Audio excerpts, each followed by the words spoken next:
Shalom, apa kabar adik-adik semuanya?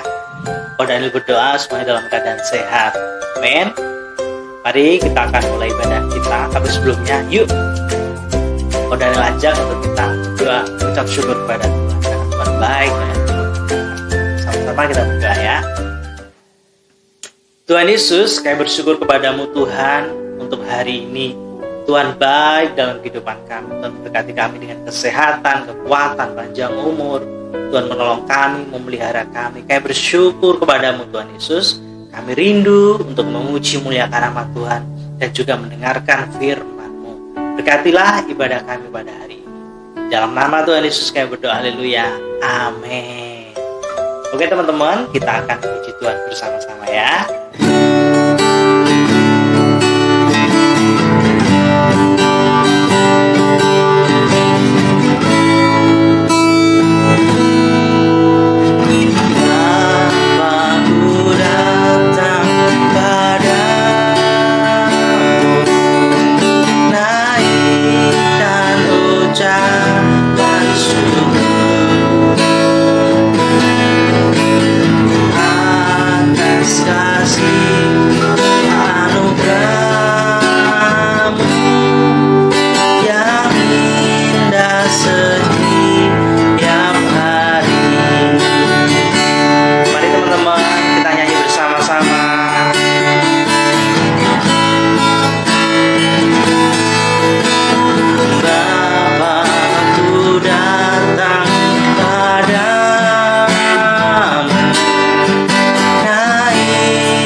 Dalam kehidupan kita ya.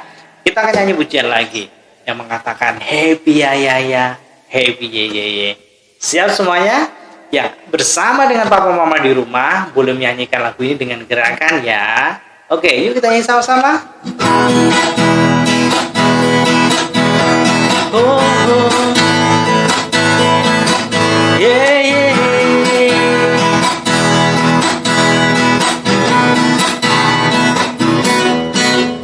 Happy ya ya ya, happy yeah, yeah. Saya senang jadi anak Tuhan. Siang jadi kenangan, malam jadi impian. Cintaku semakin mendalam. Katakan happy ya ya ya, happy yeah, yeah. Saya senang jadi anak Tuhan. Siang jadi kenangan, malam jadi impian. Cintaku semakin mendalam. Lebih semangat. Happy ya ya ya, happy yeah, yeah. Saya senang jadi anak Tuhan. Amin. Siang jadi kenangan, malam jadi impian. Cintaku semakin mendalam, semakin mendalam, semakin mendalam, semakin mendalam.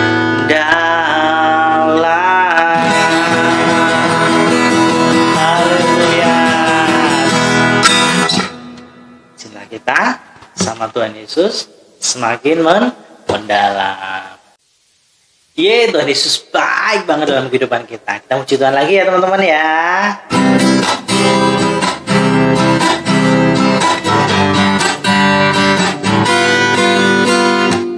Teman-teman kita selalu bersama. Seperti apa?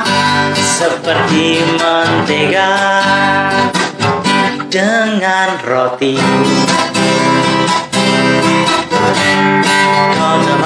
Teman kita selalu bersama. Seperti apa teman-teman?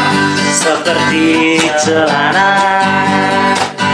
dengan baju. Yuk kita nyanyi lagi. Teman kita selalu bersama. Seperti mentega dengan roti. Kau temanku, teman kita selalu bersama. Seperti celana dengan baju. Ku akan mendukungmu, mendorongmu terus maju. Bila kau sedih, memelukmu dengan kasih.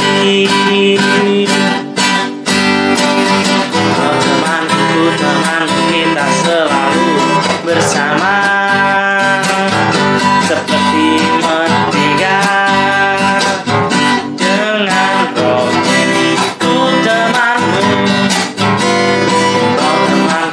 teman kita selalu bersama. Seperti celana dengan baju.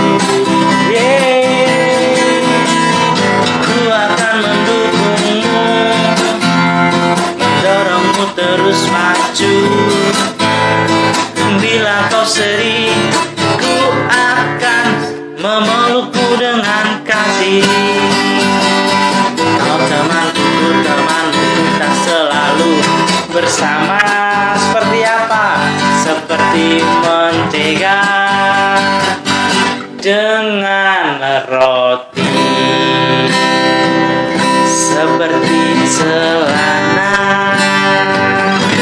dengan baju.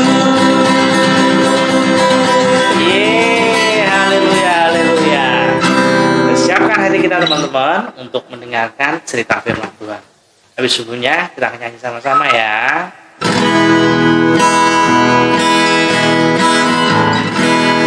Nyanyian pujian bagimu Tuhan, pujian bagimu Tuhan. Namamu besar dan layak dipuji.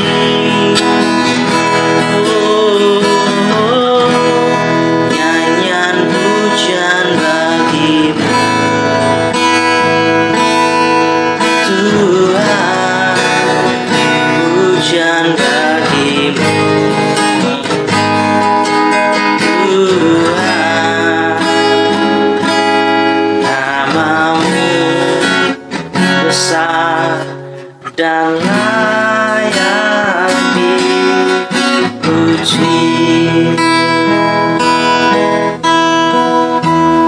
Nyanyian pujian bagimu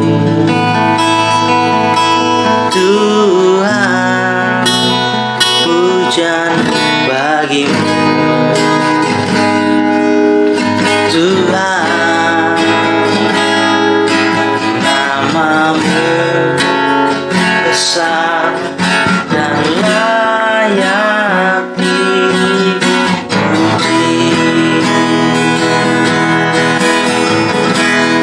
Nyanyian pujian bagimu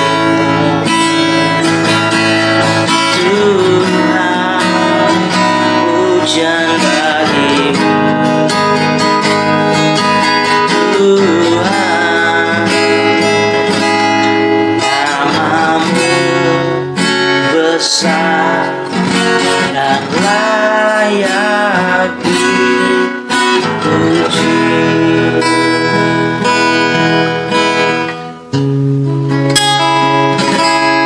Namamu besar dan layak dipuji. Baik teman-teman, kita siapkan hati kita untuk mendengarkan firman Tuhan. Tuhan Yesus memberkati. Into the thick of it, into the thick of it, into the thick of it. Ugh. Hai semuanya. Ketemu lagi di Sunday School minggu ini. Dengan siapa? Dengan Civirci. Nah, sebelum kita mulai firman Tuhan hari ini, kita berdoa terlebih dahulu ya. Tuhan Yesus, selamat pagi. Terima kasih Tuhan untuk pagi yang indah ini. Terima kasih Tuhan karena kami boleh berkumpul bersama. Kami bisa dalam keadaan sehat Tuhan. Kami sudah memuji Engkau ya Tuhan. Sekarang kami ingin mendengarkan firman-Mu Tuhan. Sekiranya Tuhan yang membuka hati dan telinga kami, agar kami bisa mengerti yang ingin Tuhan ajarkan dan Tuhan sampaikan ke kami. Terima kasih Tuhan Yesus. Haleluya. Amin. Yeay. Nah, hari ini Cici mau cerita tentang Paulus dan Silas. Nah, pada suatu ketika Paulus dan Silas itu ingin pergi ke tempat ibadah. Lalu di perjalanan mereka ketemu hamba perempuan yang ternyata ada roh tenung di dalamnya. Jadi roh tenung itu adalah roh peramal. Jadi wanita ini bisa peramal orang-orang. Misalkan kayak kalian pernah nggak ketemu peramal kayak misalkan, Jenis nanti kamu udah gede, kamu jadi dokter gitu misalkan. Susan, you're so gede, mau jadi apa? Dia udah bisa meramalkan masa depan.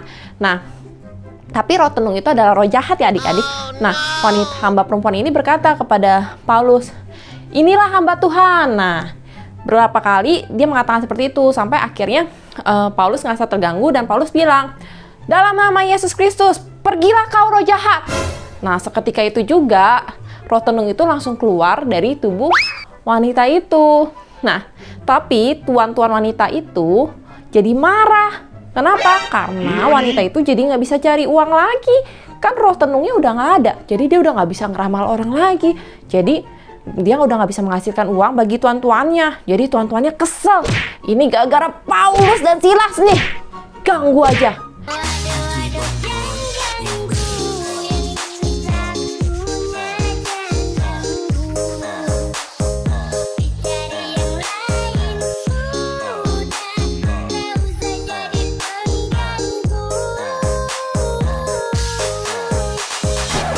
Akhirnya tuan-tuannya itu menangkap Paulus dan Silas, lalu membawa mereka ke penguasa.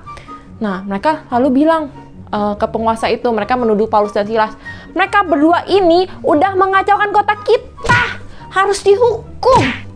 Nah, jadi oleh penguasanya si Paulus dan Silas ini dimasukkan ke dalam penjara. Sebelum dimasukin ke penjara, disiksa dulu lagi adik-adik. Kasihan ya, padahal kan Paulus nggak salah sama Silas kan. Nah, di dalam penjara mereka itu di dalam penjara itu mereka tuh diikat tangannya di borgol, lalu kakinya juga dibelenggu sama pasungan yang kuat, jadi dua-duanya nggak bisa gerak adik-adik. Nah, Tetapi di dalam penjara, walaupun dalam keadaan seperti itu, mereka berdua sepanjang malam bernyanyi untuk Tuhan, memuji Tuhan. Kambing embek-embek, kucing meong-meong, katak teot teblung teot teblung, tetapi anak Tuhan selalu bergembira, pujilah haleluya. Nah, sampai orang-orang semua orang di penjara itu juga mendengarkan nyanyian mereka, adik-adik. Nah, seketika itu juga, pada malam itu, ketika mereka lagi asik nyanyi-nyanyi buat Tuhan, tiba-tiba terjadi gempa bumi. Gempa bumi gimana?